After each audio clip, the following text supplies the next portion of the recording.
Shalom, shalom à tous, j'espère que vous allez bien. Alors ce moment, nous allons le prendre pour adorer le Seigneur ensemble et j'espère que au travers de ce moment que nous allons passer ensemble, que vos cœurs seront touchés et que ce qui vient de nos cœurs montera aussi vers notre Père, au nom de Jésus. Alors, je sais que parmi nous tous, nous connaissons tous ce chant et vous pouvez le chanter avec moi. Les cieux proclament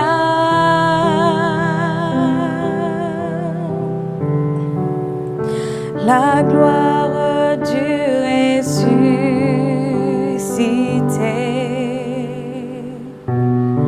Rien n'est égal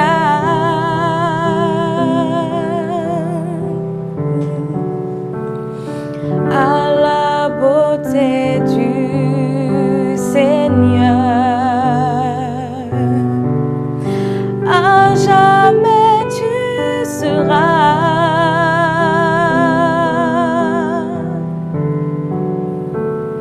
l'agneau sur le trône.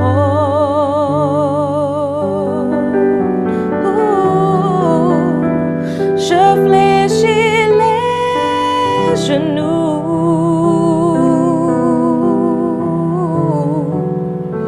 pour adorer toi seul.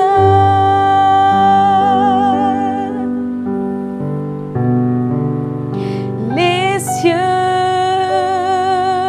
proclament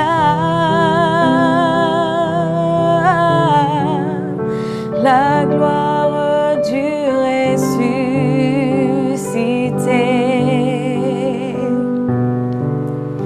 Rien n'est égal, non rien n'est égal à la beauté du Seigneur. À jamais tu seras, à jamais tu seras l'agneau sur le trône, l'agneau sur le trône. Je fléchis les genoux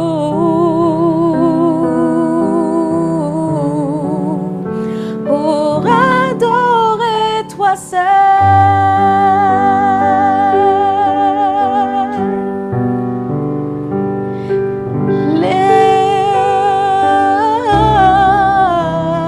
Jamais tu seras l'agneau sur le trône, l'agneau sur le trône. Je fléchis les genoux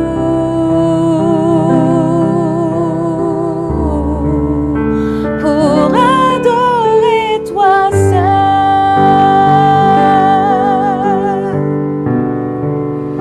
À jamais tu seras, à jamais tu seras l'agneau sur le trône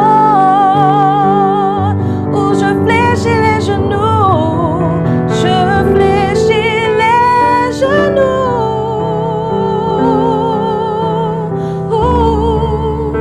pour adorer toi seul.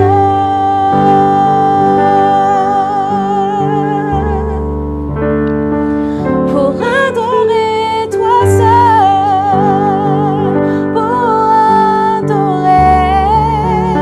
pour adorer toi seul.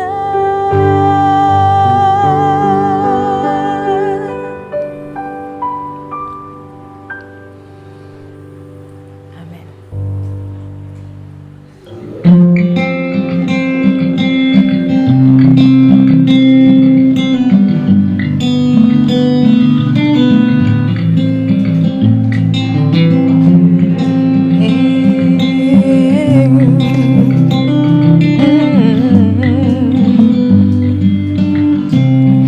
Quand je regarde à mon passé et que j'observe mon présent, je peux dire qu'il y a un Dieu qui veille sur sa parole Quand je regarde à mon passé et que j'observe mon présent, je peux dire qu'il y a un Dieu qui veille sur sa parole. C'est une prophétie, elle s'accomplira. C'est une prophétie, elle s'accomplira. Quand je regarde à mon passé et que j'observe mon présent, je peux dire qu'il y a un Dieu qui veille sur sa parole. Quand je regarde à mon passé et que j'observe mon présent, je peux dire qu'il y a un Dieu qui veille sur sa parole. C'est une prophétie, elle s'accomplira. C'est une prophétie, elle s'accomplira.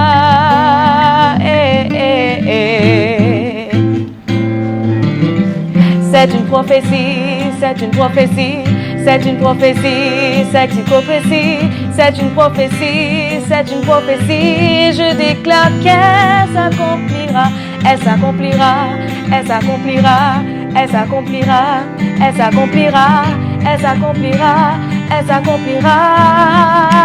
C'est une prophétie, elle s'accomplira. C'est une prophétie, elle s'accomplira. Quand je regarde à mon passé et que j'observe mon présent, je peux dire qu'il y a un Dieu qui veille sur sa parole.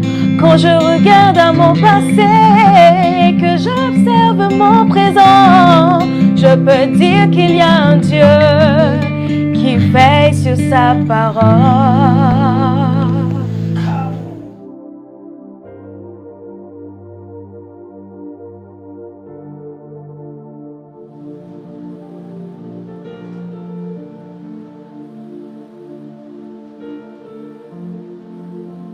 Shalom, bienvenue à votre émission LCH, les choses d'en haut. Nous sommes aujourd'hui là pour faire un bilan, faire un point de cette première saison dans laquelle nous avons échangé sur la différence entre l'enfant et le fils. Et nous avons dit qu'il y avait une différence de nourriture, la nourriture solide et le lait. Je vous invite à repartir sur les anciennes vidéos. Et aujourd'hui, nous allons donc faire un bilan. Je veux simplement rappeler ce que nous avons vu la dernière fois. On a dit que le lait fait partie des éléments que nous devons prendre au départ. Et Paul a longuement expliqué dans la parole de Dieu, notamment dans Galates 4, verset 2, ce que c'était la différence entre l'enfant et le fils et la différence entre le lait et la nourriture solide. Il a même cité ce qu'on appelle le lait ou ce qu'on appelle les premières leçons qu'un enfant de Dieu a quand il vient à Christ. Et nous avons aussi parlé sur la lumière du monde. On a dit que nous étions la lumière du monde, donc nous devons éclairer. C'est-à-dire que nous sommes là pour éclairer les membres de nos familles. Nous sommes là pour apporter la connaissance dans l'ignorance des gens. Donc, bien-aimé, je t'invite, si tu ne l'as pas encore fait, à regarder les anciennes vidéos pour te permettre d'être au même niveau que nous à aujourd'hui et puis dans les mois qui vont suivre. Alors, on a parlé ensuite de la question que Dieu a posée à Adam. Dieu avait posé une question à Adam. Il a dit, Adam, où es-tu? On avait l'impression que Dieu, qui est omniscient, omnipotent, ne voyait plus Adam. Mais pourquoi Dieu ne le voyait plus? À cause du péché. Donc, bien que Dieu te connaît, bien que Dieu nous entend quand nous prions, souvent, il ne nous voit pas à cause du péché. Et nous avons dit qu'il y avait un système de localisation qui était sur Adam, que Dieu ne trouvait plus. Parce que s'il dit « Adam, où es-tu ?» ça veut dire que le système de localisation que j'ai mis pour te chercher tous les jours, je ne le retrouve plus. Toi-même, je ne te retrouve plus. Et nous avons parlé des porteurs d'exaucement. On a parlé des anges. On a expliqué que c'était nos compagnons de service dans Apocalypse, Apocalypse 4, verset 20. Vous pouvez le voir dans les anciennes vidéos. Nous avons parlé de Daniel et de Samson. On a vu que lorsque l'ange qui est venu apporter l'exaucement de Daniel est venu, en fait, l'ange se trouvait dans un endroit au bord du grand fleuve Hiddekel. Et on a parlé de ça. On a parlé de Samson. On a dit que lorsque l'ange a apporté l'exaucement à la maman de Samson, on a dit derrière qu'il devait repartir, mais il attendait qu'il y ait un holocauste, il attendait qu'il y ait du feu pour remonter. Et nous avons ensuite parlé du pouvoir du feu. On a expliqué que le feu n'est pas quelque chose que le diable simplement utilise. Le diable l'utilise parce qu'il connaît la puissance qu'il y a derrière. Et nous avons insisté sur le fait que ce n'est pas obligé de prier avec le feu, mais que le feu était un élément qui catalysait la présence de Dieu, qui permettait à la Shekinah de Dieu de descendre. Et nous avons terminé jeudi dernier, nous avons parlé de la libation. Nous avons parlé de la libation qui est quelque chose que Dieu a mis dans sa parole, mais qu'aujourd'hui, on ne pratique plus. On a laissé tout ça au diable. Et aujourd'hui, bien-aimés, je suis venu faire un bilan, faire un point de tout ce que nous avons vu. Nous allons voir aujourd'hui 2 histoires. Mais avant toute chose, j'aimerais que nous prenions nos Bibles. Dans Matthieu, le chapitre 4. Matthieu, chapitre 4, à partir du verset, juste le verset 4. Matthieu 4, 4. La Bible dit quoi? Vous le voyez à l'écran. Jésus répondit, il est écrit, l'homme ne vivra pas de pain seulement, mais de toute parole qui sort de la bouche de Dieu. L'homme ne vivra pas de pain seulement, mais de toute parole qui sort de la bouche de Dieu. Bien-aimé, quelle est la parole qui sort de la bouche de Dieu? Quelle est cette parole qui sort de la bouche de Dieu? J'aimerais te dire, toi qui m'entends, qu'il y a 2 types de paroles. Il y a la parole écrite qu'on appelle le logos et il y a la parole réma, la parole révélée qu'on appelle le réma. Et lorsque la Bible parle et que Jésus dit « l'homme ne vivra pas de pain seulement, mais de toute parole qui sort de la bouche de Dieu », ça veut dire que l'homme doit se nourrir de la parole révélée, pas de la parole écrite. C'est pour ça qu'il est important que tu médites la parole de Dieu. Toi qui m'entends, j'aimerais te dire qu'il est important que tu médites les Écritures, que tu ailles en eau profonde dans les Écritures. Quand nous prenons le livre de, toujours le même chapitre 4, en bas à partir du verset 11, la Bible dit, et nous l'avons vu la dernière fois, que lorsque Jésus a fini de jeûner, la Bible dit que les anges sont venus lui donner à manger. Quelle était cette nourriture que Jésus avait besoin? Les anges sont venus lui donner à manger. Et bien aimé, quand je regarde dans la parole de Dieu, nous voyons à chaque fois qu'il y a eu quelqu'un qui a mangé quelque chose qui lui avait été donné par le monde spirituel, ça a toujours été quelque chose de particulier. Souvenez-vous d'Ézéchiel. Dans Ézéchiel 1, le verset 3, la Bible explique que Ézéchiel, l'ange est venu lui dire, mange le rouleau. Et quand Ézéchiel a mangé le rouleau dans le chapitre 3, verset 1 à 2, la Bible dit que le goût était comme du miel, mais qu'il était dans les entrailles amères. Ça veut dire que Ézéchiel a mangé la parole de Dieu. Bien aimé, nous pouvons dire, c'est vrai, et ce n'est pas quelque chose de faux. Les gens donnent beaucoup la sorcellerie dans les rêves, dans ce que nous mangeons. Mais souvent, dans ton rêve, Dieu peut te donner un rouleau à manger. Même la parole de Dieu, tu peux manger la Bible pendant que tu dors. Ce n'est pas quelque chose de sorcellérique. C'est la parole de Dieu. À leur époque, la parole de Dieu était comme des rouleaux, des papyrus. À notre époque, c'est la Bible. Parfois même, c'est le téléphone. Donc, l'homme ne vivra pas de pain seulement, mais de toute parole, réma, parole révélée. Nous devons chercher les choses d'en haut. Nous devons chercher la parole révélée. Nous allons maintenant voir notre première histoire. Comme je le disais tantôt, nous allons voir 2 histoires. La première histoire, c'est l'aveugle né. L'aveugle né dans Marc, le chapitre 8. Marc 8, versets 22 à 25.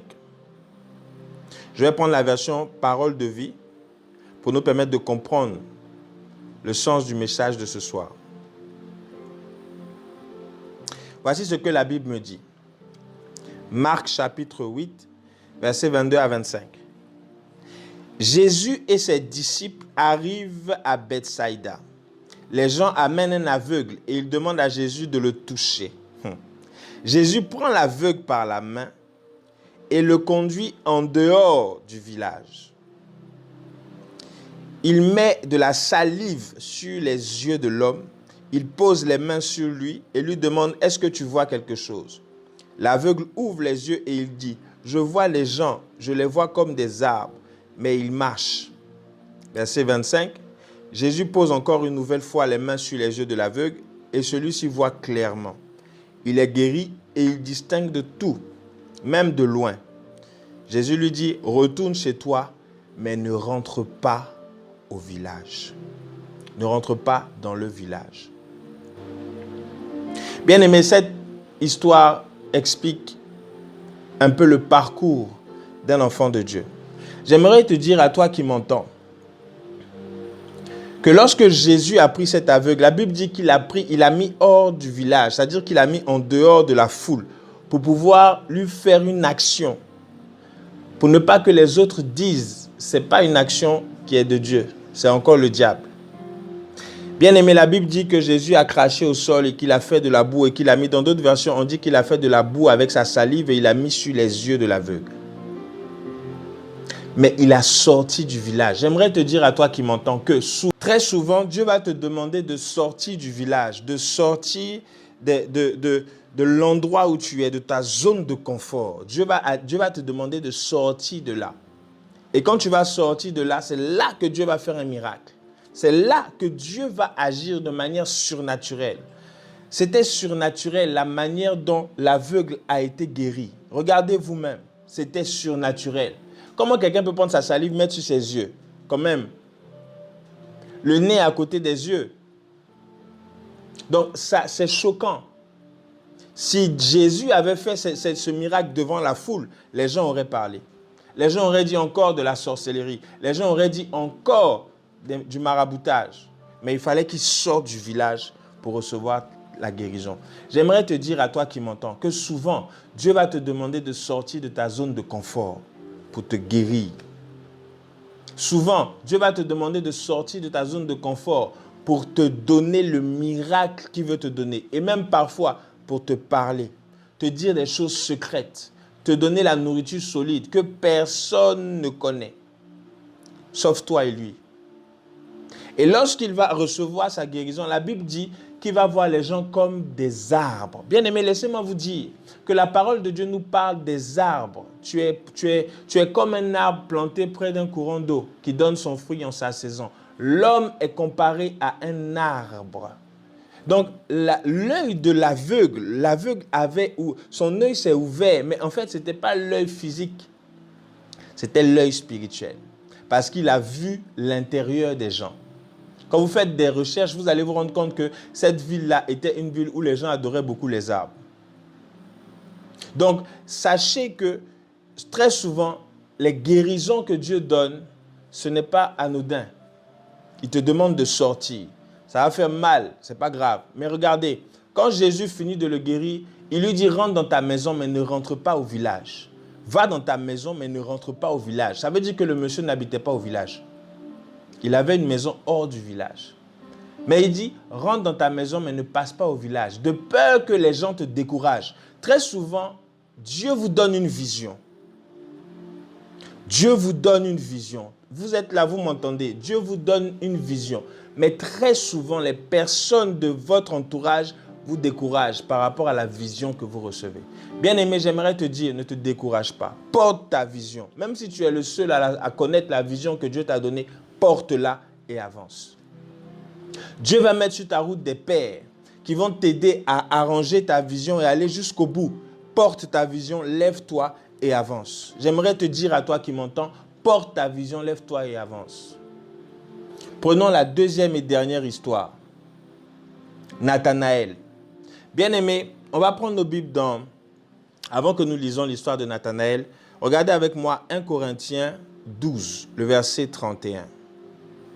1 Corinthiens 12, verset 31.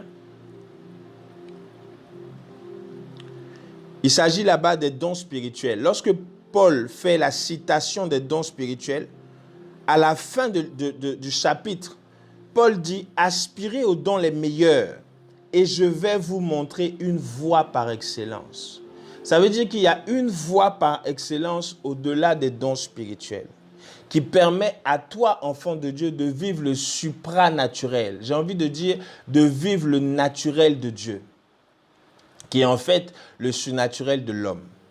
Bien-aimé, j'aimerais te dire à toi qui m'entends que les dons spirituels ne sont pas les seules choses que Dieu nous a données. Dieu nous a aussi donné le ministère des anges. Et la dernière fois, j'ai expliqué, quand j'ai parlé des porteurs d'exaucement, j'ai dit que la Bible nous dit dans Apocalypse que les anges sont nos compagnons de service. Nous allons maintenant voir l'histoire de Nathanaël. Bien-aimé, Nathanaël se trouve dans Jean 1. L'histoire de Nathanaël se trouve dans Jean, chapitre 1, le verset 43 à 51. Ce sera la dernière histoire et nous allons clôturer. Jean 1, verset 43 à 51, je lis. Le lendemain, Jésus voulut se rendre en Galilée et il rencontra Philippe. Il lui dit « Suis-moi ». Philippe était de Bethsaïda, de la ville d'André et de Pierre. Philippe rencontra Nathanaël et lui dit « Nous avons trouvé celui de qui Moïse a écrit dans la loi et dont les prophètes ont parlé, Jésus de Nazareth, fils de Joseph. » Nathanaël dit « Peut-il venir de Nazareth quelque chose de bon ?»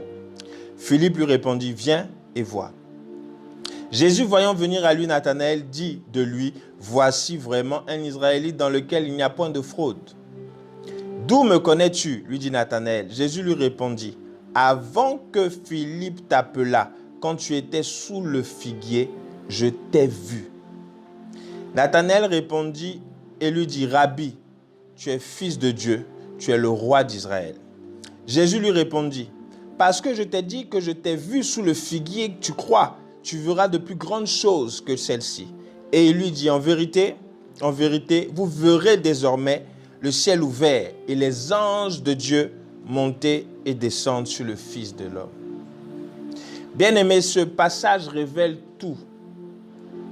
Nathanaël n'était pas connu de Dieu. Nathanaël n'était pas connu de Jésus. Il ne le connaissait pas, il venait à peine de le croiser. Et quand Jésus va le croiser, Jésus va lui dire, avant même que tu étais... Voici d'abord, il dit, voici un homme dans lequel il n'y a point de fraude. Nathanaël, surpris, répond, mais toi, tu me connais où? Et Jésus va lui dire, avant même que tu ne viennes, quand tu étais sur le figuier, je t'ai vu. Jésus ne dit pas, je t'avais vu. Il utilise un passé composé pour dire que c'est récent. Je t'ai vu. Et quand Jésus va dire, je t'ai vu, derrière, la Bible dit que Nathanaël va dire, tu es vraiment le roi d'Israël. Bien aimé, il y a un rapport. Souvent, les gens disent que, à quoi ça nous sert d'avoir les anges pour travailler? Bien aimé, les anges nous permettent de travailler de manière efficace, simplement. Jésus a travaillé avec eux. La preuve est que quand il finit ce passage-là, la Bible dit que le dernier verset, il dit, vous verrez désormais le ciel ouvert et les anges de Dieu monter et descendre sur le Fils de l'homme. J'aimerais te dire à toi qui m'entends que vous ne pouvez pas être enfant de Dieu et négliger les anges. Vous ne pouvez pas être enfant de Dieu et négliger les détails qu'il y a dans la parole de Dieu. Jésus nous a laissé des détails. La parole de Dieu nous a donné des détails sur le fonctionnement d'un ministère excellent. Bien aimé, la plupart des grands hommes de Dieu que nous connaissons, la plupart des grandes églises que nous connaissons sont des églises qui travaillent, qui composent avec des anges. Les anges ne doivent pas être mis à l'oubliette. Nous devons fonctionner et travailler avec eux. Bien-aimé, ce soir, si tu m'entends, j'aimerais te dire que Dieu ne t'a pas oublié. Il veut que tu sors de ta zone de confort. Sors de ta zone de confort. Sors du village pour recevoir une guérison miraculeuse. Sors du village pour entendre un rituel, je dirais même une action prophétique qui peut t'emmener à avoir l'exaucement à ta guérison, à ta prière, pardon. Bien-aimés, que Dieu vous bénisse, que sa faveur soit sur vous. Nous sommes à le dernier épisode. J'aimerais te dire déjà que LCH reprendra, je ne sais pas quand, mais ça reprendra bientôt pour la saison 2. Si tu m'entends et que tu n'as pas encore eu la vidéo, vu les vidéos précédentes, je t'invite à aller sur ma page YouTube et à regarder les vidéos. Il y a au moins 13 ou une dizaine de vidéos que tu peux suivre pour te rappeler tout ce que j'ai dit et venir sur cette vidéo pour suivre le bilan. Que Dieu vous bénisse, que sa faveur soit sur vous. On se retrouve très bientôt. Shalom.